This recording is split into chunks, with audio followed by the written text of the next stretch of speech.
Traverser la Dordogne à pied, c'est presque un jeu d'enfant. Un spectacle qui ne fait pourtant pas sourire ce moniteur guide de pêche. Ça me choque, ça fait des années qu'on n'avait pas vu un niveau aussi bas, voire presque jamais aussi tôt dans la saison. En temps normal, il n'y a pas tous ces cailloux. Le haut de la rivière, d'ailleurs, tout est recouvert. À Astaillac, sur ce bras de rivière, la température de l'eau a atteint un pic de 26 degrés au mois de juin. Les poissons qui se reproduisent ici ont fui la zone à cause de ces fortes chaleurs. Il y a des truites qui viennent frayer sur cette partie du bras de la rivière. Aussi des saumons, on en a vu quelques-uns ces dernières années remonter ici. Et là, avec le manque d'eau et la hausse des températures de l'eau, ben voilà, la reproduction cette année, elle sera réduite à néant, quoi, ça n'aura pas marché. Une canicule qui fait baisser dangereusement le niveau de la rivière. Aujourd'hui, le débit n'est que de 14 mètres cubes, 5 fois moins que la normale.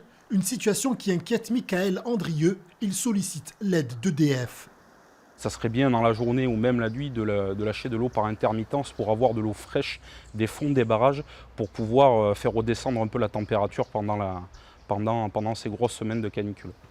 Libérer de l'eau pour alimenter les rivières, une solution que n'envisage pas EDF. L'entreprise est contrainte de fournir un niveau d'eau suffisant de l'autre côté du barrage afin de maintenir aussi les activités touristiques.